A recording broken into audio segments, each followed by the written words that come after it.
Howdy folks, and welcome back to Hazbin Hotel. Today we're going to be watching Season 2, Episode 5, which is titled Silenced. This title, all that's really coming to me here is the ongoing media blitz that Vox is carrying out against Charlie and the hotel. Maybe Charlie feels that no matter what she tries, no matter what she does or says, the portrayal of her and the hotel in the media is unfair and untrue.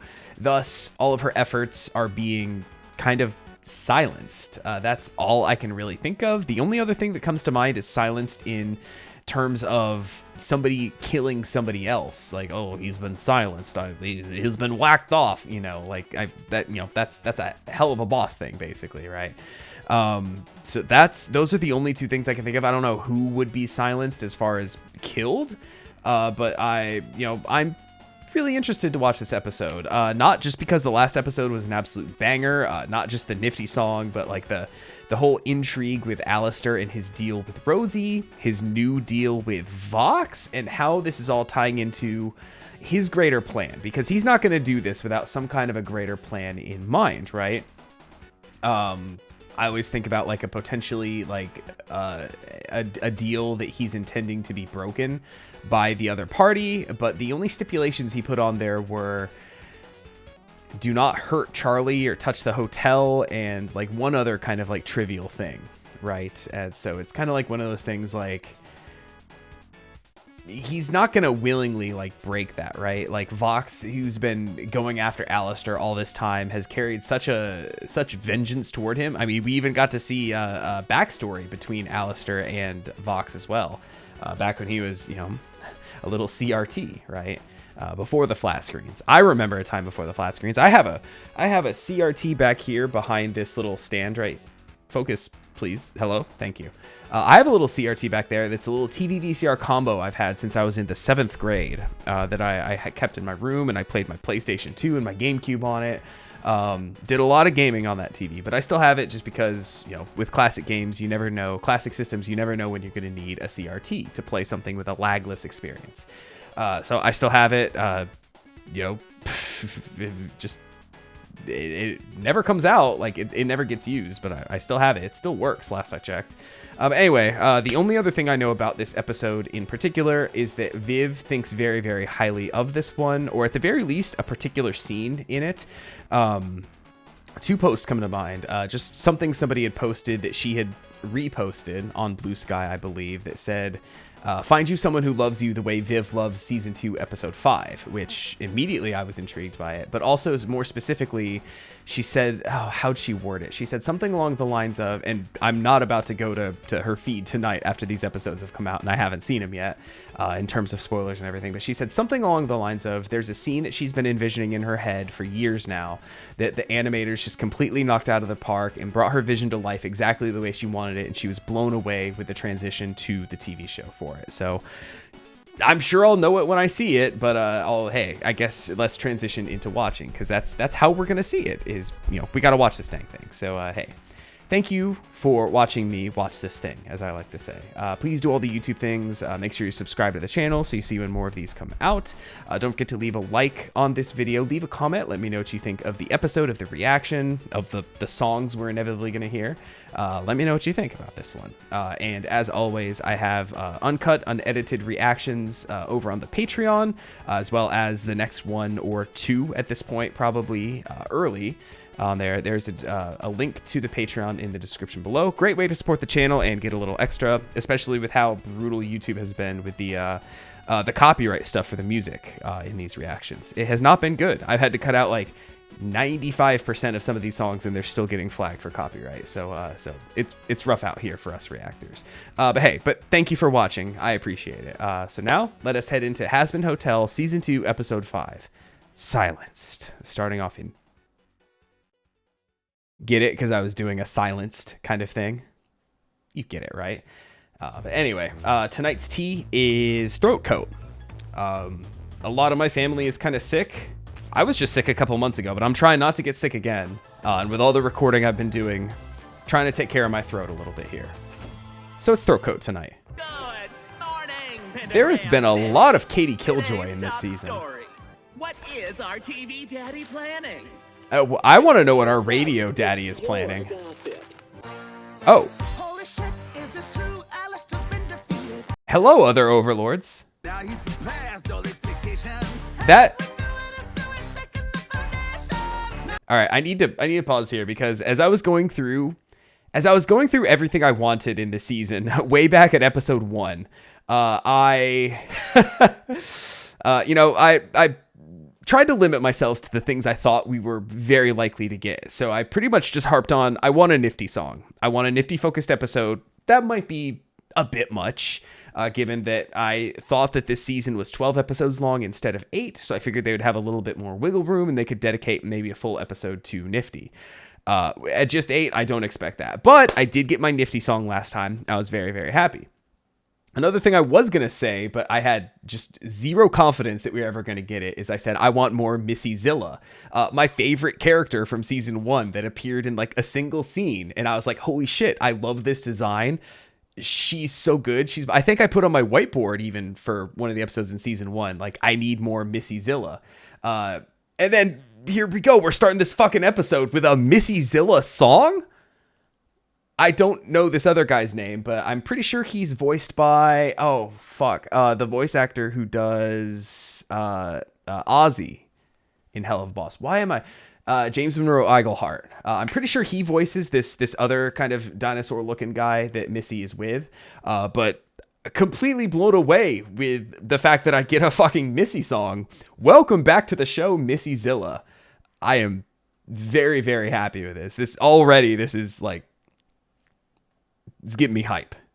Who knows what moves those V's will make next? You know you wanna be bad with us. Come and make angels mad with us. I hear that heaven has some pretty sick venues.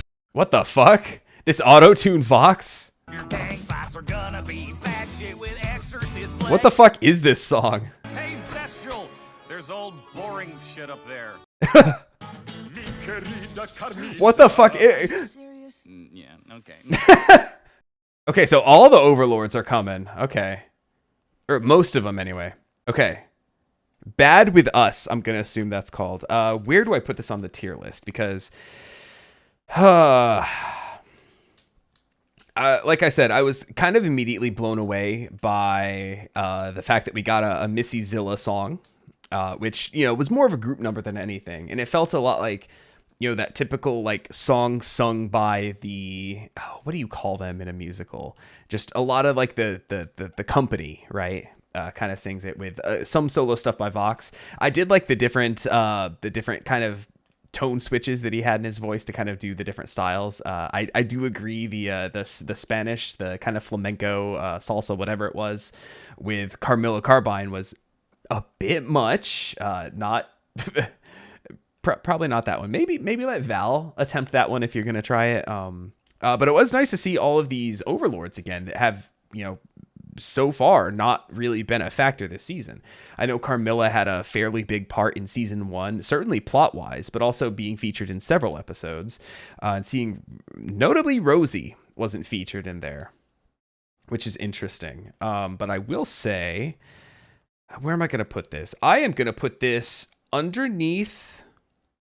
Oh man, and it is, man, it's kind of close right here in the middle. I am gonna put it. I'm trying to decide if it goes above the Pentious Heaven song, Like You, I think it's called, or right underneath it. I think I'm gonna put it right above Like You, so it's gonna go right above Like You and right below the reprise that they did last week, the Vox and Alistair one. So I'm gonna do Bad with Us right under there. I think that's a good spot for that because I did like that song. It was fine. It didn't completely blow me away. It feels like a good like mid-tier kind of thing. I was just really happy to see a lot of the overlords again more than anything there.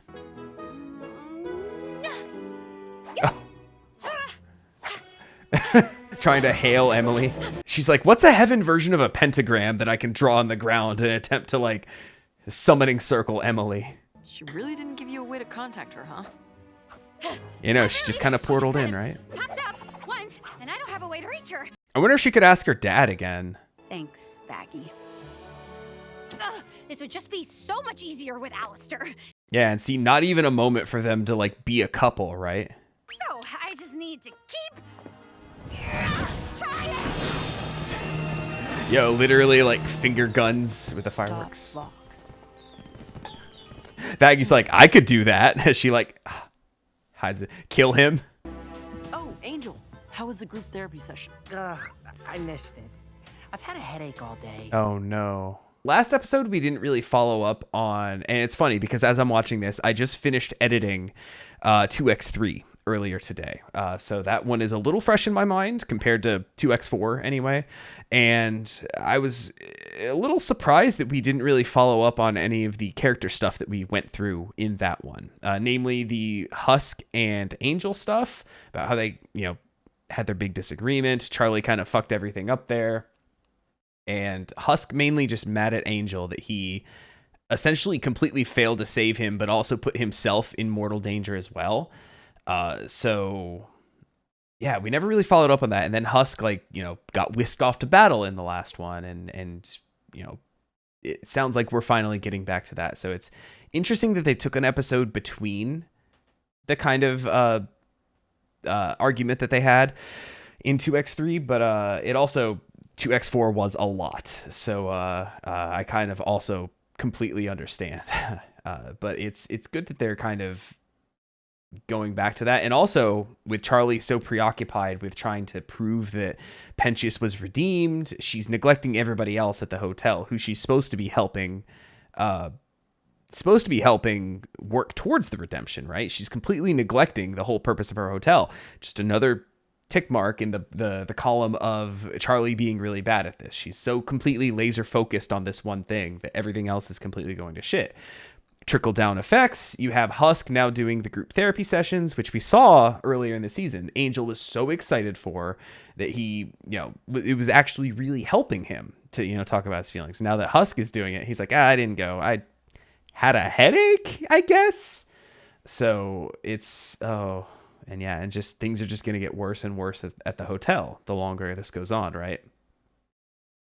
And once again, I got to keep in mind that this episode is titled Silenced, and given my initial read on it, that Charlie feels that no matter what she does, her words and what she's trying to do is not getting out there in earnest, leaving her feel silenced.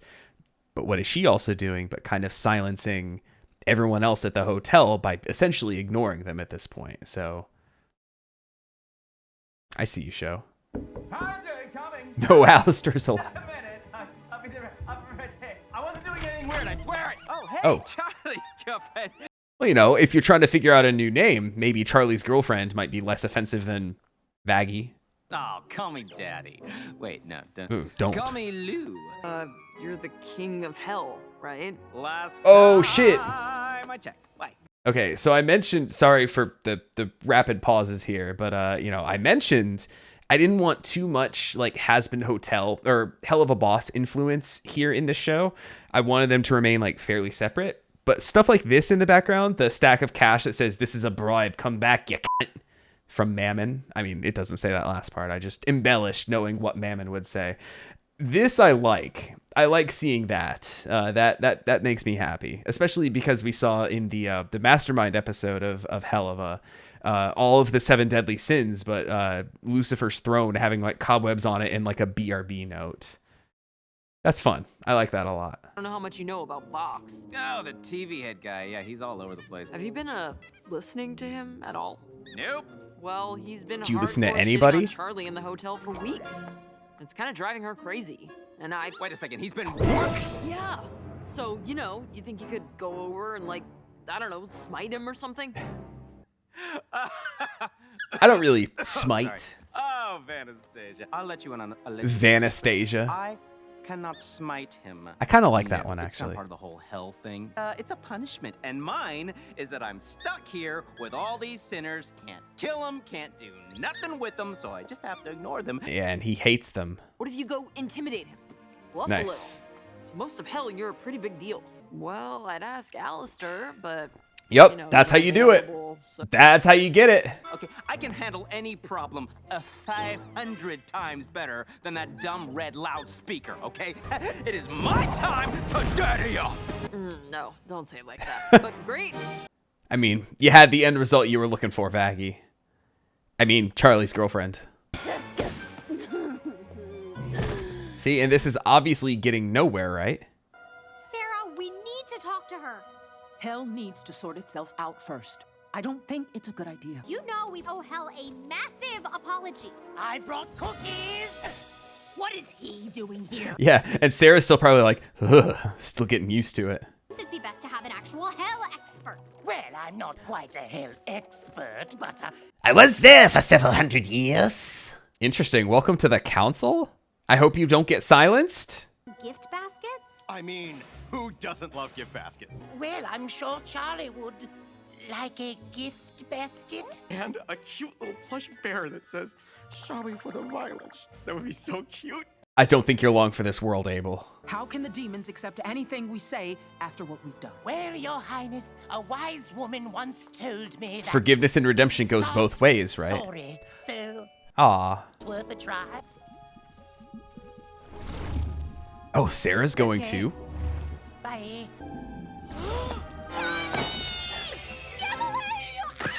Charlie's like, holy shit, it worked? Are you actually here, or am I really dehydrated? Both. We bring yeah! Oh, are these taffies? Oh, that was my contribution. Thanks, Abel. Wait, you're here! Yes, we are! I need you Oh, to tell shit. Hell that Peaches is in heaven and that box is full of shit! Hold on. Yeah, we're kind of expanding the scope of the visit here. Please, I need you to come with me. I heard Vox has a rally today, a big one. If we go there, you can apologize in front of this Oh, shit. entire crowd. We all have to wear red hats to fit in. Make hell great again. We're gonna need more gift baskets. And see, I do like, you know, I keep talking about how Charlie's bad at the redemption thing and all that, but to be fair, Emily kind of is, you know, very parallel to Charlie in that, like, oh shit, we've been going down there and exterminating them for like hundreds of years without mercy, just totally decimating their population. Maybe a gift basket that might help, where that feels really a whole hell of a lot like something Charlie would do, right? So, you know, like I said, forgiveness, redemption goes both ways, right? Like it comes with your actions kind of reflecting your change of heart, right? Just like how they determined Penchus got up there and that he atoned for the sin that he felt the most while he was alive. Now it's these angels' actions are going to have to do it, which apparently attending this rally is going to be a good step forward, I hope. Which also apparently, oh God, them up in heaven. Oh no, I just realized if they're going to a Vox rally, Vox is the force that wants to take over and kill heaven, right? And so heaven goes there and sees this. They're like, oh my God, they all do still want to kill us. Charlie, how could you lie to us? All this kind of stuff, right? And then conversely, if the angel, if Loot goes up, oh, what if Loot kills Vox? Oh no. Like, Luke could go up there and just, like, in an instant, like, kill Vox. And then it's, like, that's just, like, the martyr that was needed to kind of, like, I thought heaven was done. Like, let's get him. You know, it's, oh, God, this could break bad so many ways. And I don't think I'm ready. We haven't even got to a scene that I would consider to be something Viv would like a whole hell of a lot. I'm nervous now. Let's continue. You clean up nice for a TV. So, you have the dancers ready? And Of course he does. 10s plus 1/8 for diversity. Yo, DEI has gone too far. Want to present yourself like this to all of hell? Pardon? Flocked by your partners with their far more impressive contribution to your flashy little clown show. I'm the face? The face of the revolution. Where the fuck have you been? It's me who made this happen. I have the vision. I have vision. Sure you do. Didn't Angel say in the first season that his eyesight is really fucking bad? Valentino's? Actually, Val, How about you and Velvet manage See, backstage? and he is Can't so have any little mistakes compared to in the Val, too. presentation. I can handle the crowd. You don't want us coming out? It's not right away. Don't worry. You'll have your time. Thanks, babe. See? I'm in charge here. And that's the one little domino that's gonna cause everything to go horribly for this this rally, right? Hello, Pentagram City! How are we doing tonight? I'm doing okay. Thanks for asking. A little nervous, if I'm being really honest. How are you? Just take a moment to say Lilith would be so proud of how strong Hell has become. You keep her Resist, name out of your right? mouth? Trust us to take on the Angel Menace!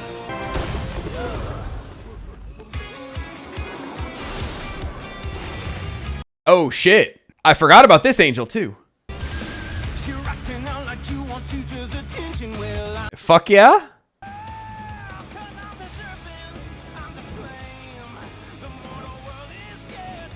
I'm sorry. I'm not, this fucking whips ass.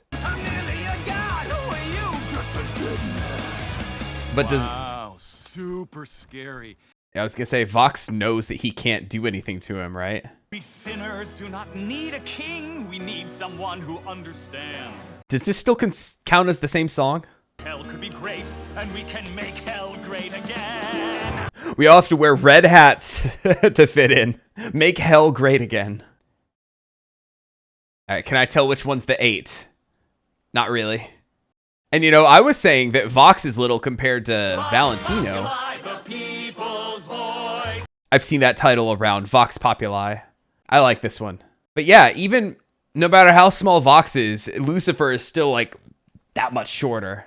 Meanwhile, this king thinks all of us peasants should be satisfied with an endless existence of suffering. Tell me, Hell, are you satisfied?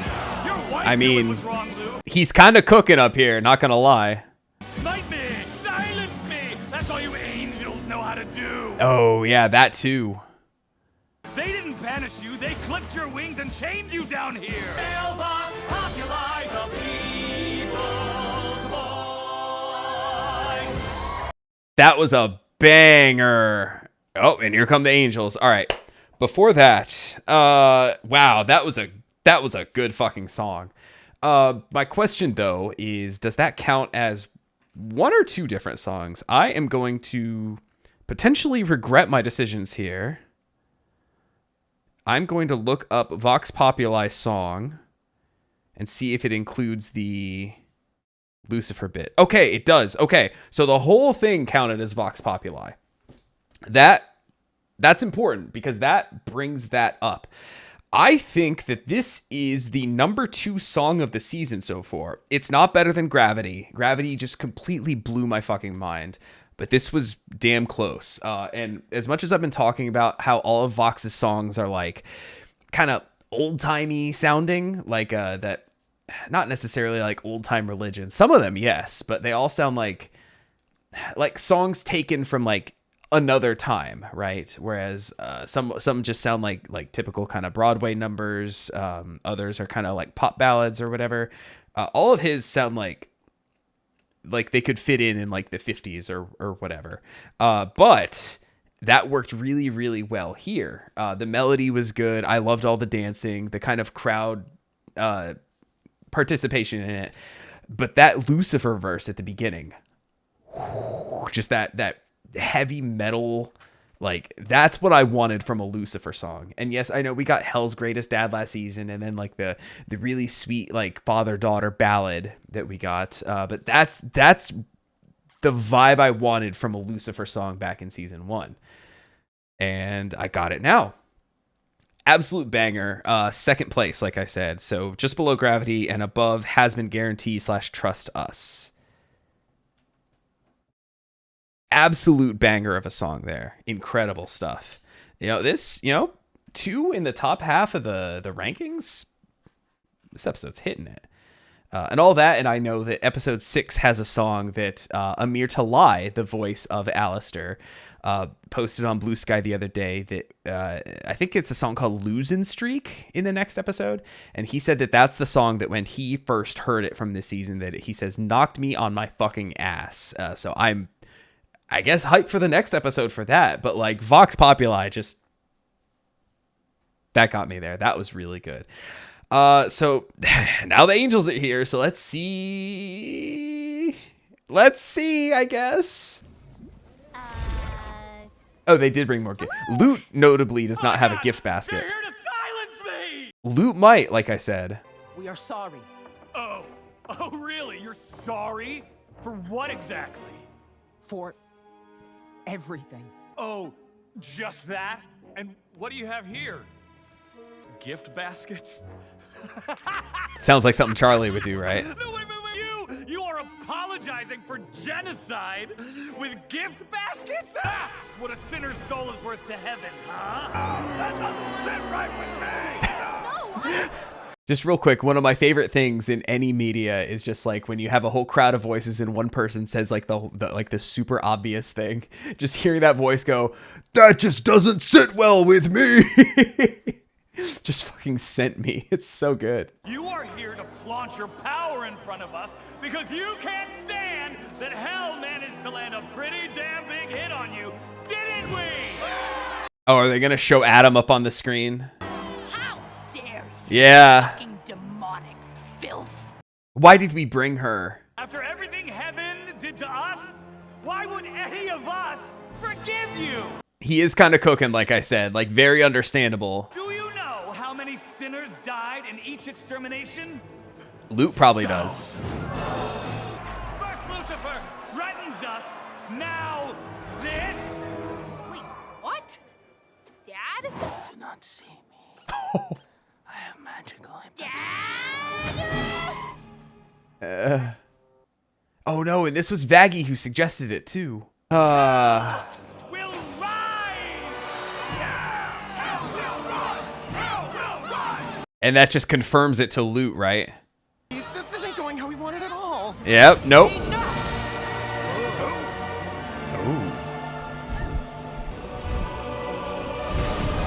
Be not afraid. Like you are the reason I allowed for the Oh, extermination. look at her. This angel admits it! She called the extermination to silence the sinners speaking out. Well, we are not gonna be kept down anymore. Is this another song? This a declaration of holy war on the Führer. I'm immense. Whoa, look at him. This has got to be the scene she was talking about, right? Yeah, and they just fucking dip. Wow, Loot didn't even... Well, I mean, to be fair, you know, Vox did tell Valentino that he had it under control, and he kind of fucking did. I gotta hand it to Vox. He carried himself really well throughout all of that, and... Whoo, buddy.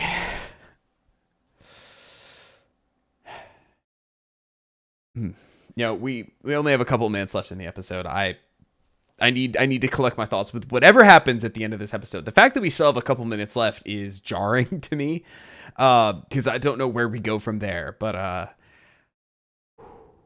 that was a lot. Also, that was another song I just realized. I like that one less. I loved the visuals of it, but the song itself wasn't great. I mean, it's a spectacle just for the visuals itself. But that, you know, if we are mostly just ranking this on the quality of the songs themselves, granted, you know, I mentioned last week I might have put Clean It Up a little too high just because of how excited I was to get a Nifty song in the moment, right? But in the week since I watched that episode, I have had that motherfucking song on loop. I have listened to Clean It Up so many times over the past week, and it still is a banger to me. So I do not regret putting it. Honestly, at this point I should move it up above Hazbin Guarantee, but I won't, just because I know in my heart of hearts that Hazbin Guarantee is the better song. That's how unbiased I'm being in this list. So when I think of Vox's song that he just did, I think it's gonna go below Like You, above Good for Good. Good for Good, I think I'm going to make an executive decision. I'm swapping it with Sarah's Confession. Just Good for Good was fun and silly, but not like a good song. Sarah's Confession, I've been given I have been giving that song like short change kind of throughout. Honestly, I'm gonna move it. I'm gonna put this one under Sarah's Confession as well, because I do need to move that up. I still hold by what I said. It's a beautiful, good song, but for a show that tries to be like, you know, silly and everything, having a beautiful, emotional ballad, you know, doesn't always hit me the same way as like a Clean It Up, right? But you know, I can still say that I liked the actual song itself. Like Vox Populi is a song I'm definitely going to be listening to throughout the week. That second Vox one, not so much. So I feel better about that. So I'm going to put Vox. I'm just going to put Vox Song 2 on here. And sorry, something has to go near the end, near the bottom of the list. Unfortunately, it's going to be that one. But everything else around that whole scene was like fucking fantastic. So good. All right, let's finish this fucker. Yes, I love playing with you for... Oh, hello. Oh, I wasn't doing anything weird. Something, not chill happened down there. Yeah, very not chill. Declared war. I'm sorry. Oh. Oh, no. Is Pentious gonna like have to fall again to like protect his friends? Where the fuck is my dad? Oh.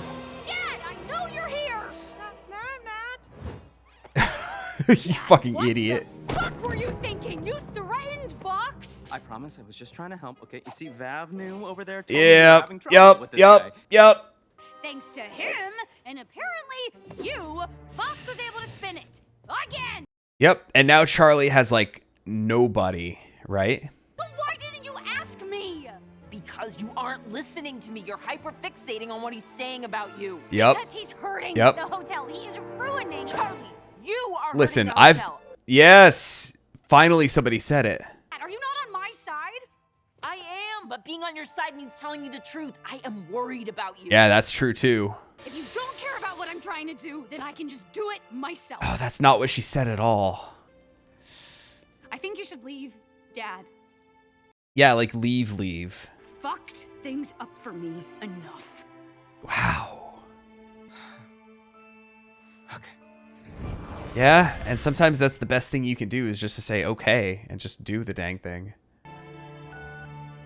Calling Lilith. The account holder on this line is unavailable, or they're avoiding you. Leave a message. You know, and once again, there's that shot of Charlie just like by herself and alone. I called out that exact shot several episodes ago. So I feel good about that I picked up on that. Vindication, like I said, that everything I've been saying about Charlie like finally came to pass, and finally somebody said it, right? I don't know what this does for Charlie and her arc. I don't know how she overcomes this.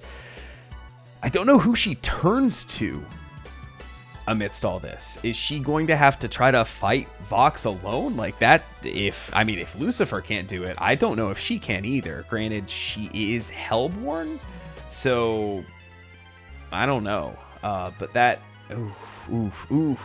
everything went bad. What was I gonna say? Yeah, all right. What I was gonna say is the contradiction it would be if Pentious, in somehow like falling and going back to hell, essentially would be doing so for the exact reason that got him up to heaven, right? He wants to protect his friends. If heaven is going to come down and try to like stop the, I guess for lack of a better term, Vox Populi, the population under Vox right now, if the angels come down to, you know, essentially do genocide again, then, you know, Pentious going down there, re-falling basically to protect his friends, it's the exact thing that got him back up to heaven. So it's like a contradiction in itself, which I think is really interesting. I don't know how the show's gonna like handle that. I don't know if they're gonna let him back down into hell. I'm kind of shocked that he didn't go with them. Yes, I know that Sarah and Emily are angels, and I don't know if, I guess technically St. Peter and Abel would be considered winners, right? Because they are just people who made it up there to heaven, right? But they got to go. So why couldn't Pentious have gone? Granted, I just want him to see his friends again. God, and it's also heartbreaking because that's the first time, like, when he was finally being included in something up there, and wasn't just like being like looked at and shunned. He seemed to be having a good time with those new egg boys of his, waiting for everyone to come back, up until they came back and said everything's fucking terrible, right? It almost looked like he was finally starting to acclimate, right? I mean, granted, he was under the impression that things were going well, right? That the gift baskets would be a smashing success, right? But very much no. And Vox is the villain of the season, right? But I do agree with a lot of things he said. You can't apologize for a genocide with gift baskets with toffees, right? Like I said, redemption goes both ways. I think I've said it, I think that's the third time I've said it now. But yeah, it really does. I could definitely see why Viv loved this episode so much, because it seems like almost like it seems like a core idea to the show, right? Of these oppressed people basically kind of rising up against their oppressors. Even though, had the angels not come back down at all, they could have remained up in heaven just as is. And things, potentially, Vox never gets through to the people, right? Potentially, Vox's little thing that he's doing here goes nowhere. The only way to really get up to heaven is through true redemption, which these people obviously aren't doing. So I don't know. And it's like one of those damned if you do, damned if you don't, because obviously Sarah, in her kind of quest to make herself right in what she's done and the guilt that she feels about all the exterminations and everything, felt that she had to come down to try, but was met with just like staunch resistance, right? And then had she never gone back there, like, she just would have felt regret for it for like the rest of time, and that would have eaten away at her, right? I gotta say, I loved her like true angel form. Like, we've seen like the wings come out and all the eyes, but that's the first time we saw like the true like seraphim form, which looked fantastic. The Vox, like all the screens making the wings, like looking angelic, but obviously in his own kind of Vox way, also looked incredible. Like I said, the visuals were on fucking point this episode. This was I was wondering how they were going to follow up episode 4, and they followed it up with a fucking banger, I gotta say. This was a phenomenal episode.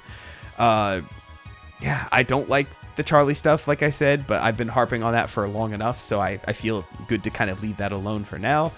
Just know that the Oracle has struck again, and that I have been right ever since season 1. So thank you. I'll take it. I'll take that W. Yeah, we got 3 episodes left of the season, and I was kind of, please, camera, focus again. Why have I've been having such difficulties with this tonight. There we go. I was thinking earlier today when I was at work, we are halfway done with the season, or before I watched this one, we are halfway done with the season, and we didn't have our actual kind of story arc set up yet. We had rumblings of it. We had, the plan from Vox that he wants to get up to heaven and carry out his plan, rule heaven, take it over, all that kind of stuff. But he hadn't taken any actions toward it yet, aside from just a couple rumblings of, he's taking in the people that the hotel is heartlessly turning away, right?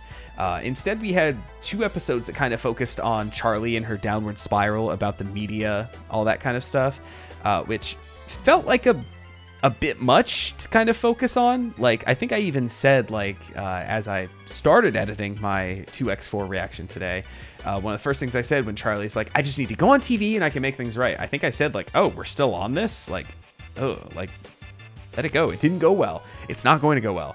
Spoiler alert, hindsight being 2020, did not go well. Still is not going well. So I'm now with 3 episodes left, not much in the grand scheme of things. I'm really curious to see how they drive this season home.